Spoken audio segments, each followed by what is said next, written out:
Olá,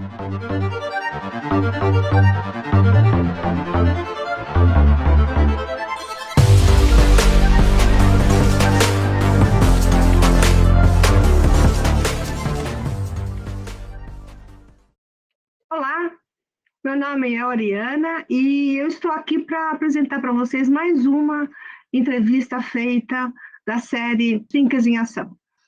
São entrevistas que são realizadas com grandes dirigentes de think tanks e eles nos dão a visão deles com relação a expectativas, com relação a problemas que tiveram, grandes desafios e como eles conseguiram ultrapassar esses desafios. Espero que vocês gostem, essa entrevista é muito importante, absorvam o máximo dos insights que eles dão para a gente, porque assim a vossa organização ela fica cada vez mais forte e cada vez mais transformadora. Chamo Laís Cardoso Pereto e sou diretora executiva da Childhood Brasil desde outubro de 2020. Então, tem aí quase 2 anos. Tá ótimo. Puxa, você pegou bem numa época, né? De pandemia, plena pandemia, né?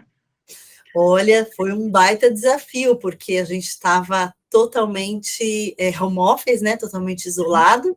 E para mim era um desafio muito novo, porque eu sou oriunda da iniciativa privada, então eu já estava mudando de setor e não conhecia muito da causa, né? Eu tinha que me aprofundar e tampouco conhecia a equipe, então foi um belo desafio. Agora, que causa, hein, Laís? Que causa? A causa, a única coisa que aflige um pouco a gente é que o problema é tão grande e tem tão pouca gente disposta a falar e a lutar contra isso, que às vezes a gente tem a impressão que não vai conseguir resolver isso nem no médio período de tempo. Claro que a gente consegue melhorar, óbvio, e a gente também tem aí um otimismo quando a gente vê o número o número de pessoas falando sobre isso, como a sociedade vem aceitando um pouco mais, mas ainda precisa muita intensidade. Eu diria que foi uma trajetória construída ao longo dos últimos 10 anos, sabe? Eu venho do mercado financeiro. Na verdade, a minha carreira ela foi bastante eclética, digamos assim. Eu sou formada em pedagogia e em administração de empresas, né? E durante os 9 primeiros anos da minha carreira, eu comecei a trabalhar muito cedo, eu trabalhei com educação infantil, depois educação fundamental. E depois eu fui para o mercado financeiro. Olha! Pois né? Não tem nada a ver com isso, mas enfim, eu estava cursando, terminando a administração de empresas, entrei como trainee num banco local, que nem existe mais, e fiquei aí, trabalhei só em grandes bancos em seguida, Bradesco, Itaú, Santander. Na área de administração. Sim, então, eu trabalhei muitos anos, trabalhei em mesa de operações, depois eu fui para o Private Banking. E foi lá que eu comecei a ter contato com a parte de filantropia, muitas famílias, né, que estão atendidas aí pelo segmento do Private, tem muitas fundações, associações, e têm o desejo de ter uma atuação filantrópica. Então, existia... no HSBC, que foi o banco que eu fiquei mais tempo, uma philanthropy advisor lá em Londres. E eu comecei a transacionar, assim, conversar com ele, pedir assessoria para alguns clientes, e fui me apaixonando, acabei transitando muito nos fóruns que existiam na época, aí depois fui para o Santander, que estava muito fortalecido e posicionado para atender os endowments também, então comecei a atuar ajudando, né, essa equipe que fazia endowment, e me apaixonei, falei, eu vou para o terceiro setor, e comecei a me preparar para isso, né, então fui fazer curso fora, e Kellogg tem uns cursos interessantes aí para... Kellogg é muito legal.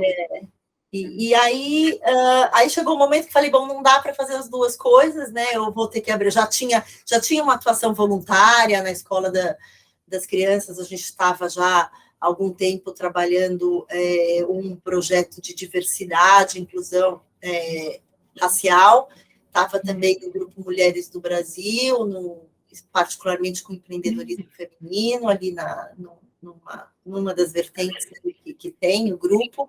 Uhum. Eu já tinha um pouco essa atuação, mas de uma forma quase que intuitiva, na verdade, né? Ou por ação mesmo, não era uma atuação profissional.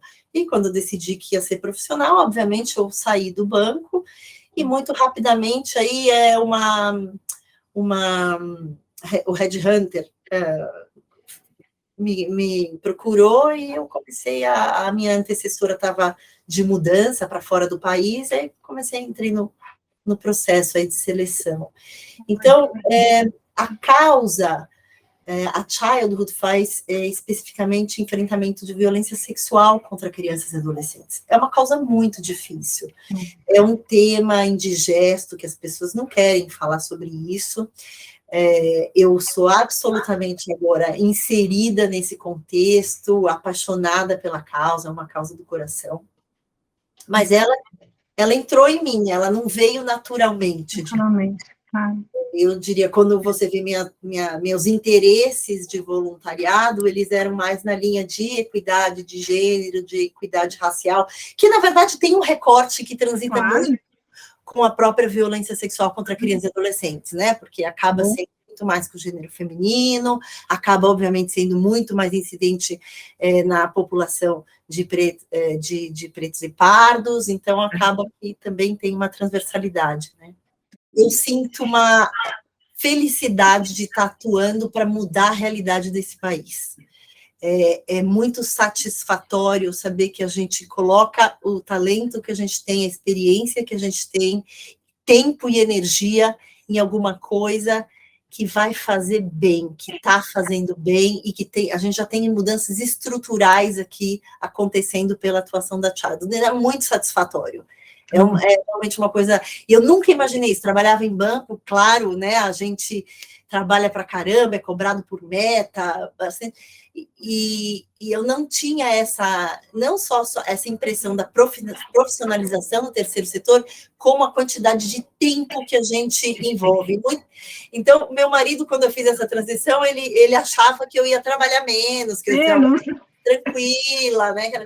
Ele chega em casa e ele briga comigo, porque às vezes 9 horas da noite eu ainda estou trabalhando, mas é uma coisa assim satisfatória, porque eu falo, se eu não fizer, quem é que vai fazer?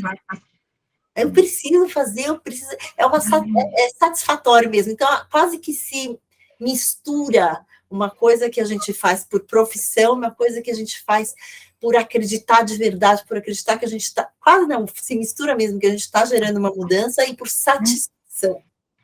A gente tem desafios cotidianamente, né? Então, o maior deles mesmo é relacionado à causa em si, como é que a gente estrutura e conhece profundamente o tamanho do problema, porque a gente tem uma outra situação decorrente dessa, que é a dificuldade de medir impacto. Porque... até para recurso, né? Mas é mais do que recurso. É uma coisa mais... É muito particular essa causa. Apenas 10% dos casos de violência sexual, de abuso sexual, são denunciados. Isso é uma estimativa que a gente tem com base nas pesquisas globais, pesquisas que a gente faz localmente também. Então, porque é um crime que gera vergonha, culpa na vítima. Então, muitas famílias, muitas vítimas não denunciam, não têm nem coragem. Algumas crianças nem sabem que estão passando por violência, são criadas dentro de um ambiente daquela matriz de violência e a gente não consegue mapear. Então, essa dificuldade de mapear o problema também, e a gente está falando de abuso, é cerca de 10%. E no caso de exploração sexual, que é um outro crime, né? Um vértice, né? Que envolve quase como uma troca, né? Ele envolve digamos que é similar a uma transação comercial, mas a criança e o adolescente são absolutamente vítimas, são levados àquela situação por uma vulnerabilidade socioeconômica, enfim, são uma série de fatores. Mas no caso da exploração sexual, apenas 7% dos casos são denunciados. Então, quando a gente tem uma sociedade que sabe que o problema existe, não quer falar sobre isso, não quer ver esse problema, fica bem difícil.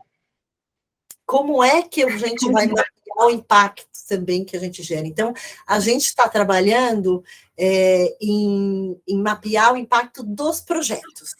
Então, quando a gente... que interessante. Mas, hoje em dia, a gente já vê algumas organizações que conseguem mapear mesmo e quantificar para cada real investido socialmente, quanto que existe de retorno. Mas isso, como você faz isso? Né, tem uma quantificação aqui. Hoje a gente já tem tem métricas evoluídas. Então, no nosso caso, na nossa causa, é muito mais difícil, porque a gente não consegue nem mapear de verdade o problema. A gente tem especialistas hoje no INSPER, no IDES, que já fazem esse tipo de avaliação. O maior deles realmente a questão financeira, eu diria, né?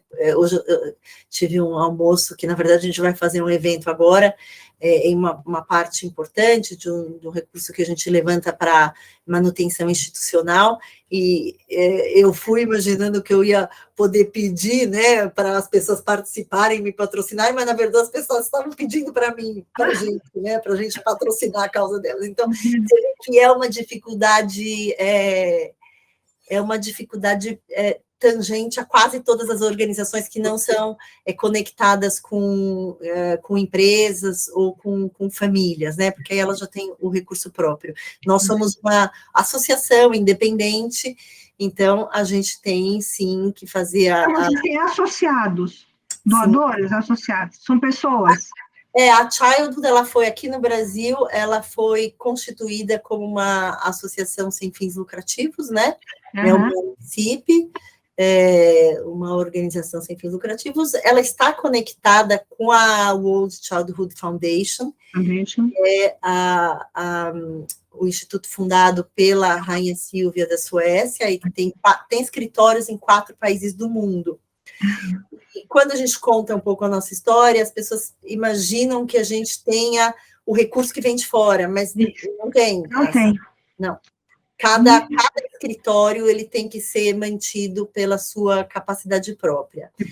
E aqui na Childhood, como a gente já está no 23º ano de operação, e a gente realmente foi pioneiro na causa e em vários projetos, a gente é reconhecido como acho que é o player operador de projeto que faz enfrentamento mais antigo e com mais expertise. Tem uma equipe muito técnica dentro de casa, e mesmo consultores que trabalham para a gente, que têm uma trajetória técnica muito louvável.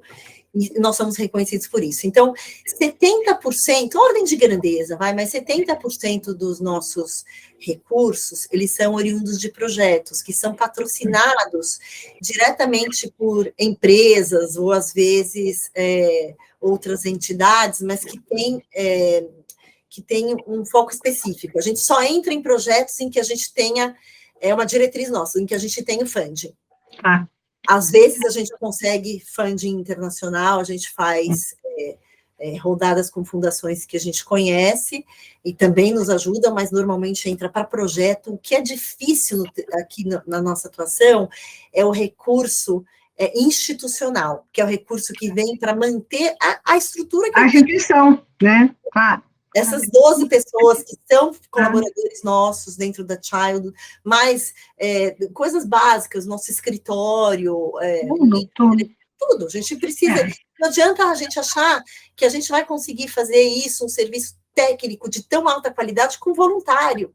Não, você não consegue. A gente precisa profissional, gente capacitada, tem mestre, tem doutor que está lá com a gente trabalhando. É isso que a gente precisa, e para isso a gente precisa de dinheiro. Claro. E esse, sem sombra de dúvida, é o maior desafio. Mas eu diria que a gente veio até aqui bem, mas o que trouxe a gente até aqui não é o que vai levar a gente daqui para frente. Então, a gente fez um planejamento estratégico muito robusto, que vai até 2030, e que tem todo um planejamento financeiro de crescimento e de independência, e que conta também com uma constituição de um fundo de reserva para que a Childhood possa existir por mais tempo. que a gente sabe que a Laís vai passar aqui, esse problema deve diminuir, tem que diminuir, mas ele ainda vai existir. Então, eu entrei, entrei em outubro, né, o lockdown, o isolamento começou em março, e foi uma situação de restrição absoluta de custos, de receio, e a gente, ao mesmo tempo, sabia que as crianças estavam mais em perigo, porque elas estavam num ambiente intrafamiliar, que é normalmente onde acontece a maior parte dos abusos, e longe da escola. Porque a escola detecta também, né? A escola é o canal por onde entra mais de 70% das denúncias. Olha, que incrível. Então, a gente teve, no primeiro momento, aquela redução drástica de denúncia, mas não significa que o problema não estava acontecendo. Claro. Só não estava sendo denunciado, né? Então, foi pior ainda, né, Laís? A criança não tinha nem como falar, nem como demonstrar que ela estava presa, né? Exatamente. Então, foi aquela situação de adaptação total em todos os sentidos, mas eu diria que a gente, até pela condição que aconteceu como organização, a gente até que passou bem. A gente conseguiu manter todos os nossos projetos fazendo inserção virtual, a gente conseguiu ter anos, a gente não teve déficit, nem em 2021, também não vamos ter em 2022. A gente faz parte de um movimento que chama Agenda 227, não sei se você ouviu falar, é uma organização que conta aí com cerca de 50 organizações da sociedade civil, que tem como intuito elaborar uma agenda de proposta para que os presidenciáveis coloquem a criança e o adolescente como prioridade, conforme reza o Estatuto da Criança e do Adolescente. Isso não foi feito até agora, mas a gente, pela primeira vez, tem um movimento coeso e com gente muito importante forçando essa pauta. Claro que a gente entra na parte das violências, né, e a agenda da criança e do adolescente é muito maior do que isso, mas a gente está com uma atuação, além do patrocínio, a gente está com uma atuação técnica grande para ajudar a construir uma proposta para colocar... É a política pública. Sim, construir... Que ótimo, que ótimo. Nossa, então vocês chegam até a política pública, então, na verdade, vocês são um think tank mesmo, que uma das características é chegar até a política pública, né? Não é mais o OCIP só, é o OCIP, mas também transforma a sociedade, nesse caso, né? Através do governo.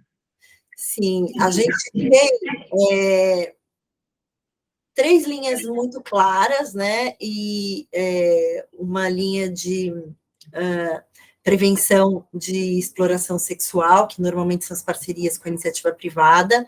A gente tem a linha de prevenção de abuso, que é muito mais de comunicação, projetos. A gente tem projeto com a Fundação Roberto Marinho, Canal Futura, né, para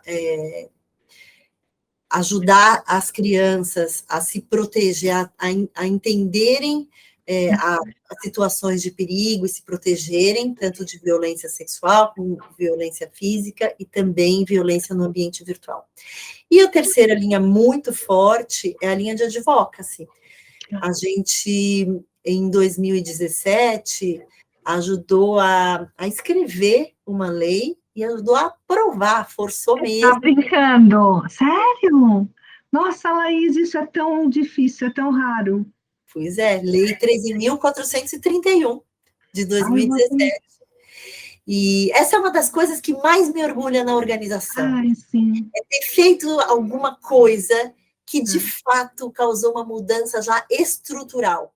Eu acho que, além desses desafios todos que eu disse, né, da gente existir e tudo mais, a gente tem o desafio de fazer essa lei ser implementada na integralidade. A realidade dos municípios é muito distinta, claro que a gente já evoluiu, mas ainda tem muito a ser feito, e esse ano é um ano que a gente está investindo muito nisso também. Nas próprias prefeituras, né? Então, a dificuldade é muito grande, porque os atores, eles estão em escalas e órgãos diferentes. Então, a gente tem, por exemplo, a prefeitura, o município, que, sem sombra de dúvida, tem um papel importante, mas a gente tem o âmbito da justiça, porque, só para entender o conceito, né, a criança, quando ela era, antes da lei, quando ela resolvia contar, né, quando ela fazia uma autodeclaração, ou quando alguém identificava, né, uma violência e fazia uma denúncia, na média, essa criança contava a mesma história 8 vezes. Criança ou adolescente. Você imagina, falar sobre violência sexual, que já é uma coisa extremamente desconfortável, gente não tem conforto de falar sobre vida sexual. A gente quer que a criança vá lá e conte todas essas vezes a mesma história, muitas vezes elas sofrem violência institucional, né? Também, claro. Ela é culpada porque estava com shorts curtos, sei lá eu o quê. E o processo costumava levar 5 horas.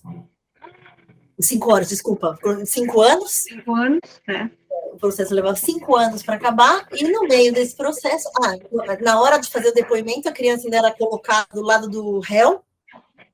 Tinha que contar. Você está brincando. O nível de responsabilização de culpado era da ordem de 4%, 6%, baixíssimo. E muita desistência, né, no meio do caminho. A criança já estava, adolescente, já estava numa outra fase, quer superar aquilo. Claro. E a gente ali naquele processo. Então, a lei vem justamente para acabar com essa revitimização, com essa necessidade de que a criança conte a história várias vezes, para que todos os serviços estejam integrados. Quais são os serviços? É a rede de educação, saúde, assistência social, conselho tutelar, a polícia e a justiça. Que maravilha, então, meu Deus, é um grupo... âmbitos diferentes a gente tem, não é só a prefeitura. O trabalho que a Childhood fez até aqui é de encher o coração de orgulho. Encher o coração, mesmo. E ter causado isso, né? Ter provocado, né, essa mudança. Ainda tem muito o que fazer, a gente ainda não sabe, aqui no Brasil, a gente ainda não tem um trabalho efetivo com o perpetrador, que lá na Suécia eles já estão nesse ponto, então a gente tem isso também, né? A gente tem nossas... Perpetrador, o que seria? O perpetrador é o abusador, né? O abusador, Então, a gente precisa, porque hoje é uma coisa que eu penso muito, assim, a gente investe muito nos projetos de prevenção relacionados à educação para autoproteção. A criança ou adolescente saber o que fazer. Abuso, quando falar não, a gente sabe que isso tem um poder importante, mas a gente não está falando com o outro lado ali, o perpetrador, que esse cara... Essa pessoa, não podemos nem dizer que é o cara, porque mulheres também são, né? Eventualmente, claro que existem maiores de homens, mas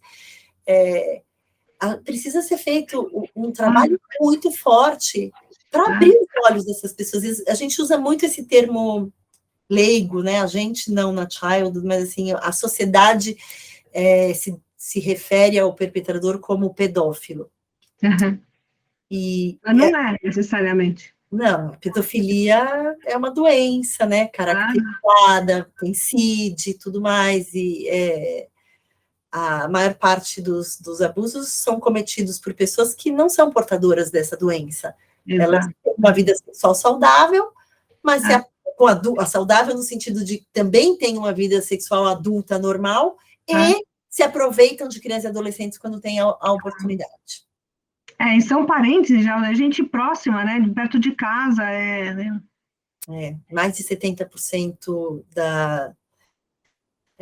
dos casos acontece no ambiente intrafamiliar. Ou por alguém da família, ou muito próximo, né? Vizinhos, amigos muito próximos. Sou otimista por definição.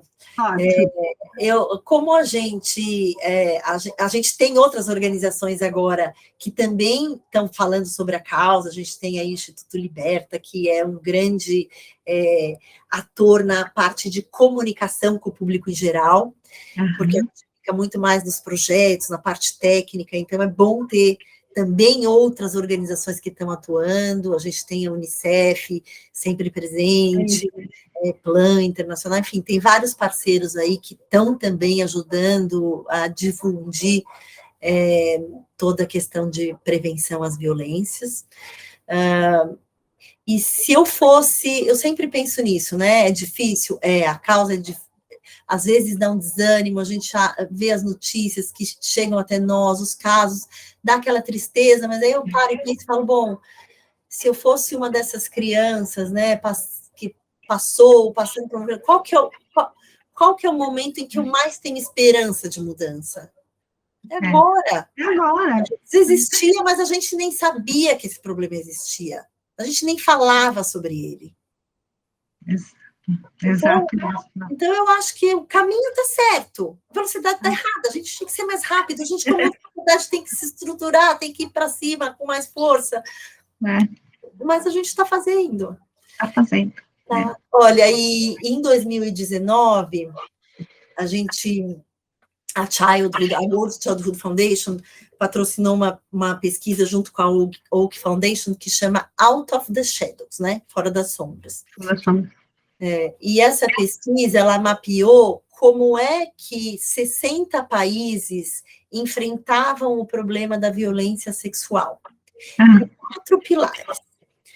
No pilar de conjunto de leis, no pilar da organização da sociedade civil, no pilar de governo e iniciativa privada. Iniciativa privada, é isso aí. Os vários setores, né? Vários setores. Como é que a gente estava se estruturando para enfrentar, né? E o Brasil não ficou mal nessa... Ah, é? Não, a gente pegou a 13ª posição. Nossa, que delícia! 13ª posição, sendo que a gente tem aqui... Onde os fatores que a gente se destaca são o conjunto de leis. A gente tem um conjunto de leis. A gente tem conjunto de leis? Tem. Mas aí tem o fator que a gente não se destaca, o pior. Divulgação. É o governo, né? A implementação dessas leis. No pilar de... As leis estão ali, mas elas, infelizmente, não estão sendo... aplicadas, né? Perfeito. A integralidade, pelo menos. Perfeito. E o pilar que foi bem, que a gente se sai muito bem, é no da organização da sociedade civil, da iniciativa privada e do envolvimento das empresas. Então, e esse ano a gente está fazendo de novo, né? Esse ano não é patrocinada pela Childhood, quem está patrocinando é uma organização lá de fora, e está para ser divulgado agora no final de julho, começo de agosto. Ah, é? Olha que interessante. Que curioso. Muito curioso. Para saber como é que a gente ficou no ranking, né? E a gente é um questionário que aplicam as instituições brasileiras, ou como é que eles fazem esse ranqueamento? Eles fazem uma pesquisa mesmo, com todos os órgãos envolvidos. Então, eles entraram em contato com ministérios, prefeituras, com as organizações. Perfeito. Fazem uma pesquisa aprofundada. Dados, né? No conjunto de dados que a gente tem. E a gente tem uma dificuldade, eu falei para você, a nossa dificuldade de dados, ela é oriunda, inerente da causa, mas a gente ainda tem aqui no Brasil uma dificuldade ainda maior, porque a gente tem, os dados vêm de fontes diferentes, então a gente tem os dados da segurança pública, recentemente, o anuário da segurança pública referente ao ano passado, que foi horrível em termos de número, vieram piores. A gente tem os dados que vêm do Disque 100, que é a ouvidoria do governo. A gente tem os dados da SaferNet, que é a organização que colhe os dados que acontecem no ambiente de violência online. E a gente ainda tem os dados da saúde, porque às vezes... Ou seja, provavelmente são bases diferentes, Às vezes está nas 2 bases, às vezes está em uma só, e a gente não tem nem como identificar que a vítima está saindo em 2 canais, ou se, na verdade, tem um só. Enfim, a gente precisa unificar esse sistema. Esse é um outro desafio gigantesco da causa, unificar todas as metodologias, né, todas para ter um índice coerente, né? A gente só consegue enfrentar o problema quando a gente conhece de verdade o problema. Claro, com certeza. Né?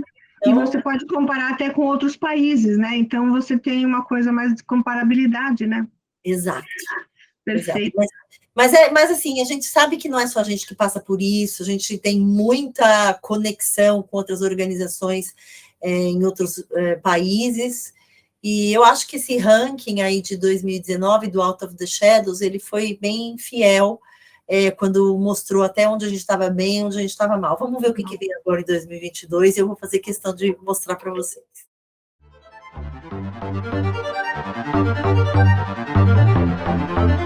Música